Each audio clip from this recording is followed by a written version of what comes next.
Is Chika! hindi ito fake, hindi ito late. Chika ni Sisa!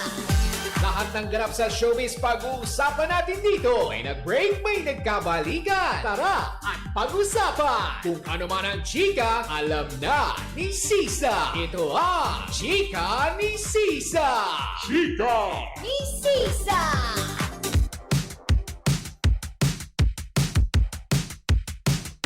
Isang magandang hapon muli Metro and Mega Manila. Sa kabubukas pa lamang na kani-kanila mga radyo, ako po si Kapitana Sisa at eto na ang Chika ni Sisa.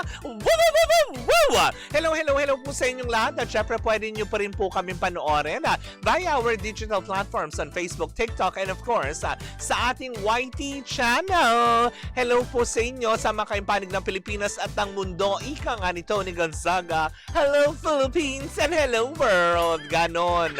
Diba? Sa ating mga team replays dyan.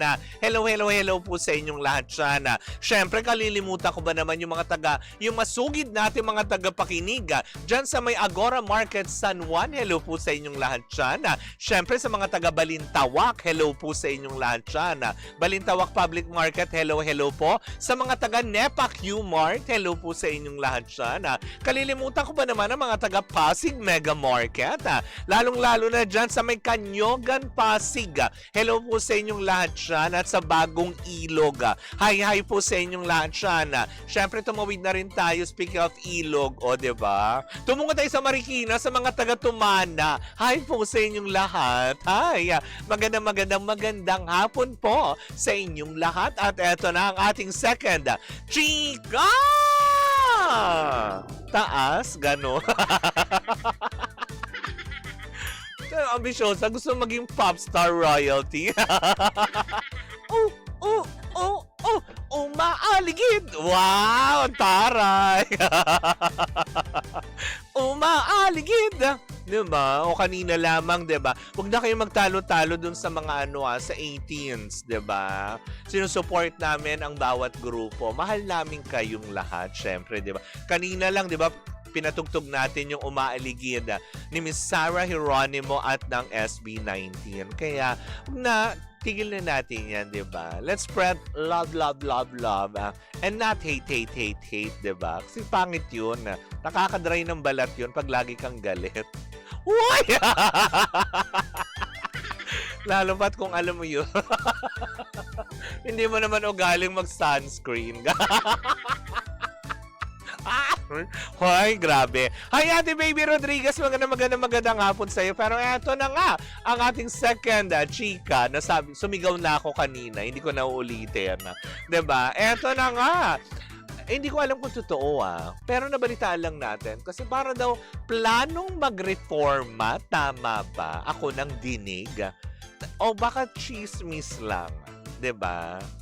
Plano nga bang mag-reformat ng Showtime? Diba? Yun ang sabi plano daw mag-reformat ng Showtime. Kasi nga naman daw, para mas makakonect sa tao at mas makatulong ng mas marami. So papunta na sila sa deal or no deal? Ganon? Keme-emel. Papunta na rin ba sila? Mamimigay na rin ba sila ng jacket? Ganon? Hindi, kasi yun yung balita na ating nasaga pa. Na plano nga daw mag-reformat, pero not totally na para sabihin mo, kasi gustong tanggalin lahat ng programa. Meron kasi tayong nakausap na isang reliable source na ang pagre-reformat na gagawin daw nila is mas gusto daw nilang, yun nga, unang-una makakonect sa mas malawak na audience. So, ibig sabihin, pag sinabi mong mas malawak na audience, saklaw niyan yung mga Gen Zs. Diba? So, may katotohanan kaya na, yun nga, diba napapabalita, parang few months ago na si Meme nga is parang nagsa-scout siya ng pwedeng dumagdag na Gen Z sa grupo ng Showtime para magkaroon ng koneksyon sa mga Gen Z na people, madlang people, diba? So, posible kayang magdagdag ng host? Pero, yun nga, isa rin sa nasagap natin is, kasi nga, 'di ba, yung una, gusto makakonect sa mas malawak na audience. Pangalawa, is para mas marami silang mabigyan ng premyo. So, ibig sabihin, magdadagdag ng game show or game portion na posible na ang mga contestant is, 'di ba, sa laro-laro pick kasi from all walks of life eh. 'Di ba, inibitahan na nila mga tindera, yung mga teacher, tapos yung recently yung mga chuper, 'di ba, yung nanalo ng 200,000 nga, 'di ba? So, ibig sabihin nito, mas gusto ba nila na mas madagdagan yung mga game portion na ito nang sa gayon ay mas makatulong pa sa mas maraming nangangailangan? Pamilyonaryo, gano. Pwede nyo na lang kunin pabalik si Willie Rebelliam eh. Nung pagbububulyawin ka. Eme. Eme lang, bakla oh. Seryosohin ba? Bakla nga eh, diba?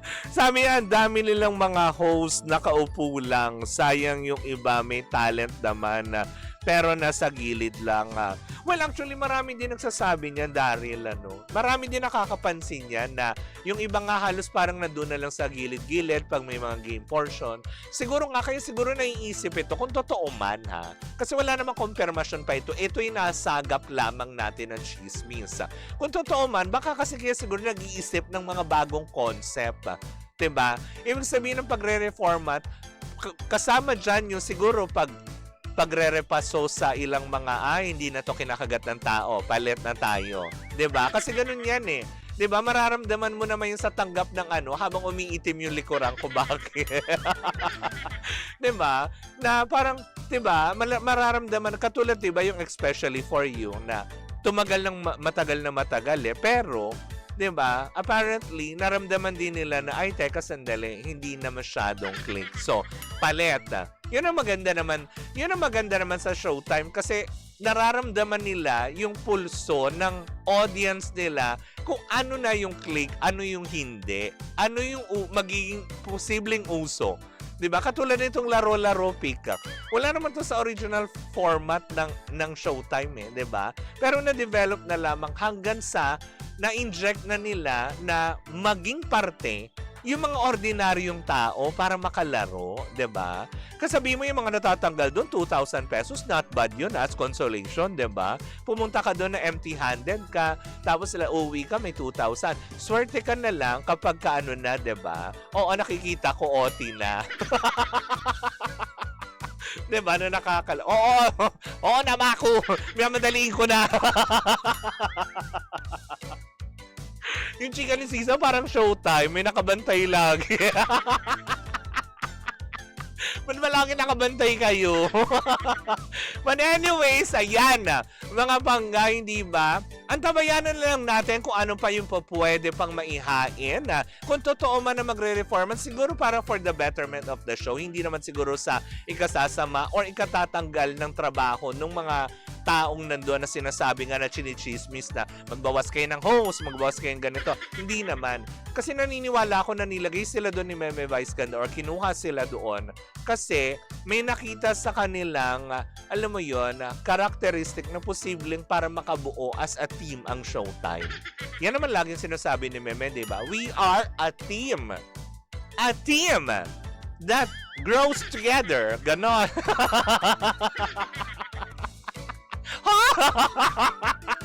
Ba't ka tumawa? Wala nakakatawa doon. Pero anyways, ako mga pangga, tabayanan lang natin kung may katotohanan man ito, for sure maglalabas din naman sila ng official statement. But in the meantime mga pangga, hanggang dito na lang po muna ang inyong lingkod.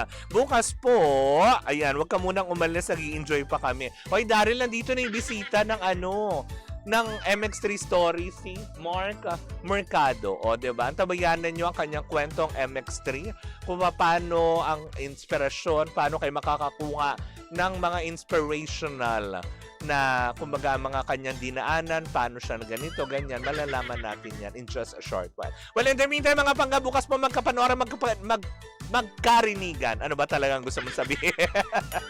Para sa isang matigabang tsikahan na dala-dala ng the one and only Baklang Avatar.